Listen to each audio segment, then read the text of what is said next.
Rasa takut yang kedua yang harus diwaspadai, fear of disapproval. Jadi ketakutan kedua adalah takut tidak disetujui, takut tidak diterima. Akibatnya apa? Suka bela diri. Tadi kalau yang pertama takut ketahuan, akibatnya jaga jarak.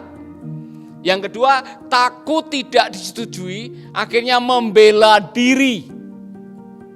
Adam, kamu makan buah ini kan? Yang disalahkan siapa?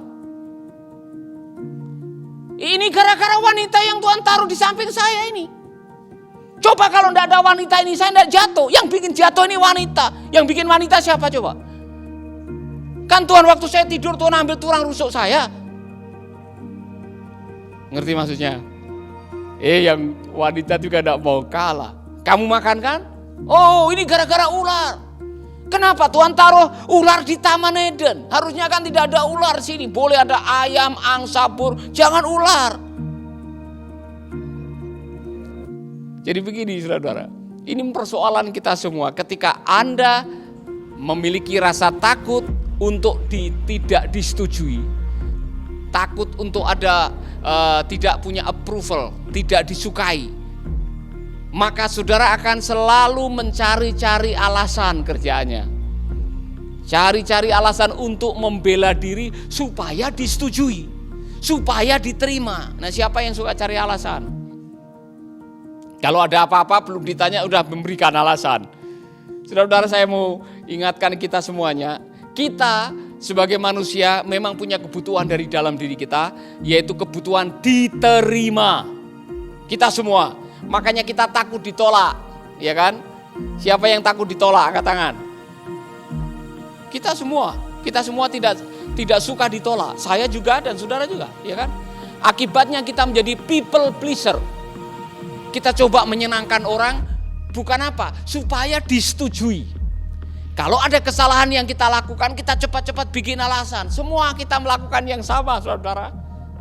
Tapi kalau itu terjadi terus-menerus dalam kehidupan kita, saudara akan kehilangan identitas saudara, karena akhirnya saudara akan hidup dengan apa kata orang, tidak hidup dengan apa kata Tuhan.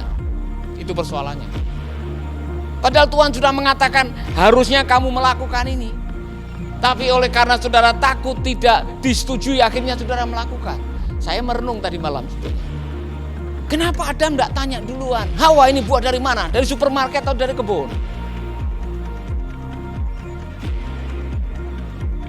Pak, kalau ada apa-apa yang ditawarkan oleh istrimu, dicek dulu. Cek dari mana, barangnya apa, harganya berapa. Jangan tiba-tiba iya sayang kemudian diambil kartu kredit, kemudian saudara membayar, setelah itu Anda setengah mati mengangsurnya. Waspadai, saudara. Amin. Bapak-bapak, kalau ada apa-apa informasi dari wanita, jangan cepat-cepat setuju. Cek baik-baik. Ini kesalahan Adam nih. Kenapa? Mungkin Adam takut ditolak istrinya.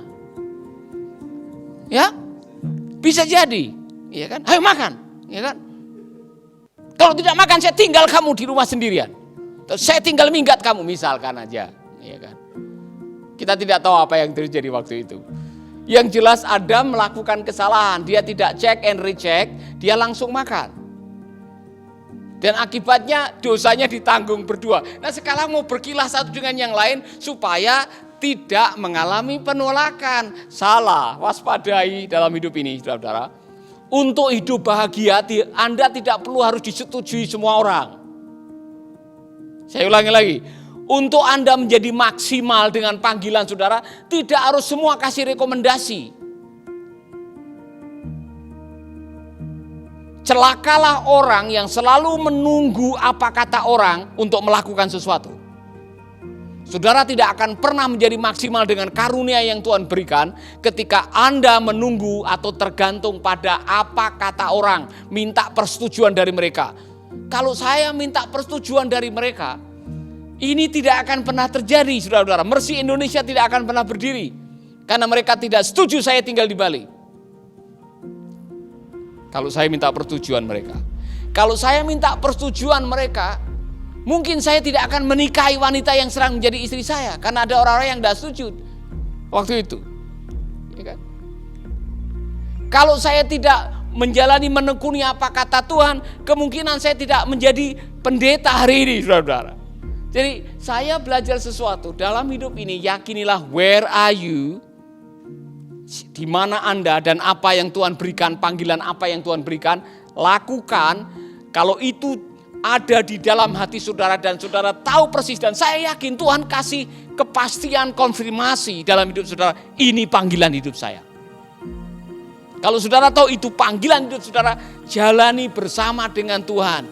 Jangan pedulikan apa kata orang. Kalau saudara sudah tahu itu dari Tuhan. Amin.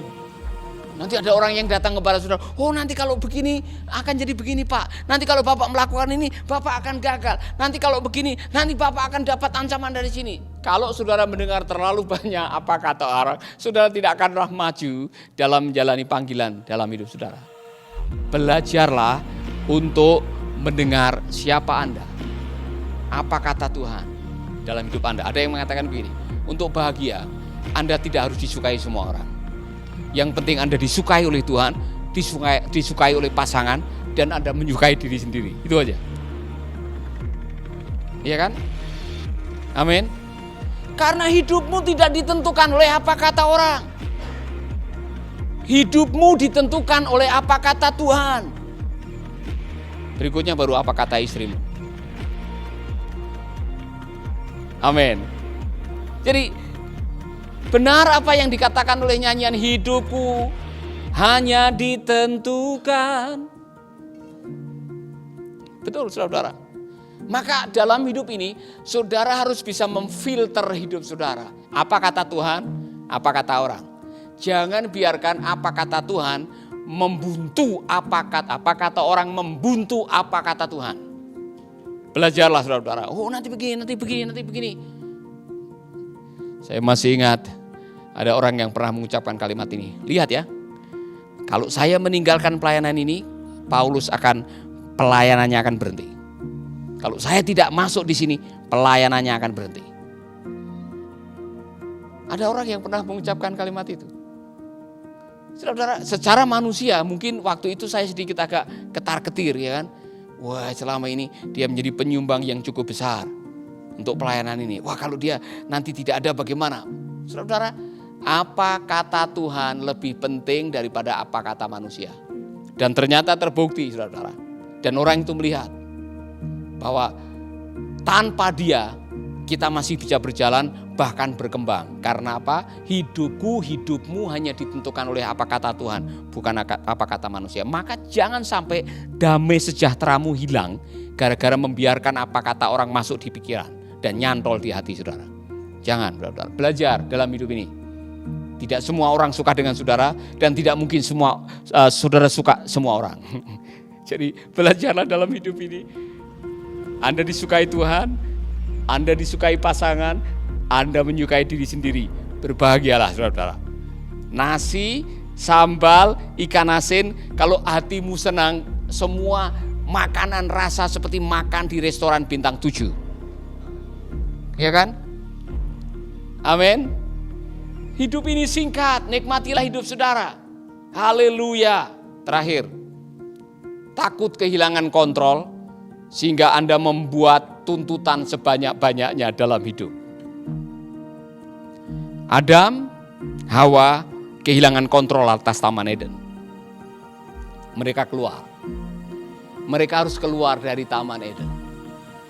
Dan setelah itu yang biasanya semua tinggal petik, semua tinggal makan.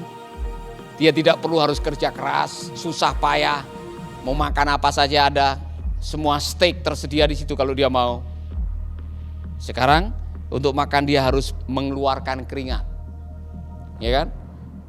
Rencana awal Tuhan mengatakan kepada Hawa, nanti kamu kalau melahirkan cukup bersiul, langsung keluar sendiri itu anak. Sekarang ditambahi berkali-kali lipat kalau kamu melahirkan sakit. Yang sudah pernah melahirkan sakit ya? Ya, enggak. Orang bilang kapok lombok. Ya kan? Kapok, saya enggak mau melahirkan lagi, besok melahirkan lagi. Ya kan? Itu salah satu daripada you lose control. Orang yang sudah kehilangan kontrolnya karena kemauan manusia, dia mau mengontrol sesuatu. Kita semua, saudara-saudara, kita semua pengen mengontrol sesuatu dalam hidup ini. Punya power untuk mengontrol sesuatu.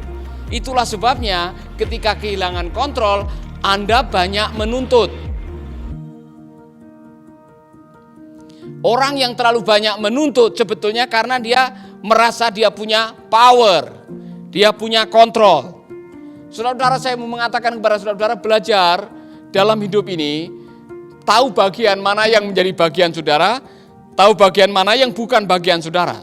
Jangan mengontrol, mengatur sesuatu yang di luar kemampuan saudara. Anda akan stres. Anda tidak bisa mengontrol mulut orang. Orang itu mau ngomongin baik, mau ngomongin jahat, mau gosipin saudara, mau fitnah saudara. Anda tidak punya kuasa bawa kunci dan mengatakan, mulai sekarang ya. Tidak bisa. Saudara tidak bisa mengontrol. Tetapi yang bisa Anda kontrol adalah hati saudara. Saya ulangi lagi. Yang Anda pertanggungjawabkan di hadapan Tuhan bukan mulut mereka, tapi mulut Anda. Mulut Anda pada waktu diomongin orang mau ganti ngomongin atau Anda diam dan serahkan kepada Tuhan, itu urusan saudara. Di hadapan Tuhan Anda tidak bertanggung jawab atas apa yang terjadi terhadap Anda. Yang Anda pertanggungjawabkan apa yang terjadi di dalam diri Anda. Kalau kamu dikhianati pacarmu, Abi, Anda tidak bisa menyetop pengkhianatan. Ya kan? Yang Anda bisa adalah terima. Kamu nyanyi teganya. Sampai kapan? Kamu menyanyi sakitnya tuh di sini sampai kapan? Dengar, hidup ini 10% peristiwa kepada Anda, 90% reaksi Anda. Kalau kita tidak bisa mengontrol reaksi kita yang nantinya dipertanggungjawabkan di hadapan Tuhan, saudara yang akan celaka. Maka belajarlah, saudara-saudara, melakukan apa yang menjadi bagian saudara. Kontrollah apa yang Anda bisa kontrol, jangan mengontrol apa yang tidak bisa kontrol. Amin. Anda tidak bisa mengontrol bagaimana orang bereaksi terhadap keadaan di sekitar hidup saudara, tapi Anda bisa. Amin.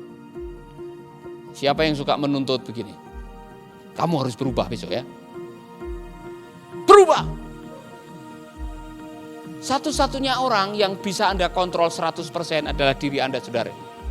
Anda tidak bisa mengontrol orang lain. Maka kalau Anda mau mengontrol segalanya dalam hidup ini, Anda akan menggantikan Tuhan dan berusaha untuk menjadi Tuhan dalam hidup. Anda akan stres. Amin. Haleluya. Ada orang-orang yang tidak bisa dirubah. Mau apa saja juga tidak bisa dirubah. Saya bilang, kamu tolong beli singkong, dia beli ubi.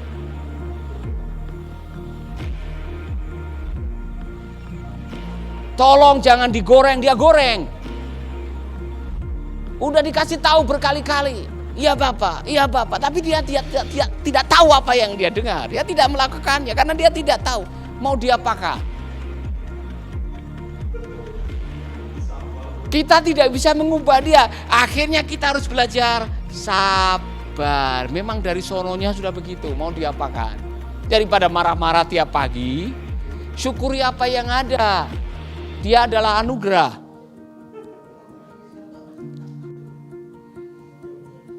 Iya Bapak. Iya. Iya apa? Tidak tahu Bapak.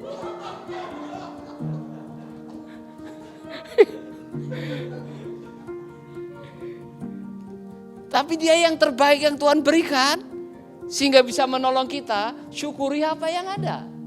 Amin. Haleluya. Jangan marah-marah Bapak. Ya, jangan marah saya pikul salib ini.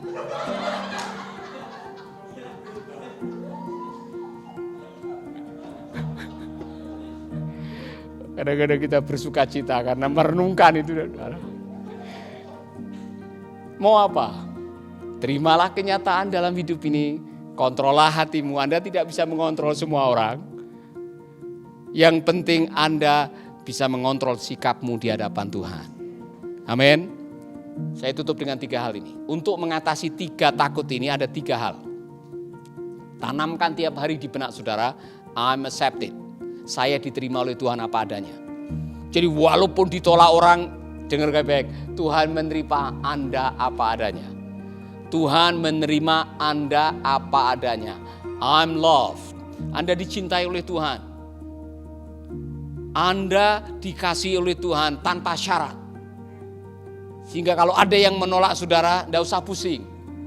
Ya kan? Ditolak itu biasa. Katakan kepada yang lain yang masih single, ditolak itu biasa, bilang. Dan Anda dihargai oleh Tuhan. You are valuable. You are valued by God. Buktinya apa? Dia kirimkan anaknya yang tunggal mati di kayu salib karena Anda berharga di mata Tuhan. 3 hal ini, kalau tiap pagi saudara syukuri, saudara akan menjalani hidup dengan senyum. Haleluya. Saya diterima, saya dikasihi, saya dihargai. Saya diterima, saya dikasihi, saya dihargai oleh Tuhan. Kalau Tuhan saja menghargai, Tuhan saja menerima saudara, Tuhan mengasihi saudara, jangan pusing dengan yang lain-lain.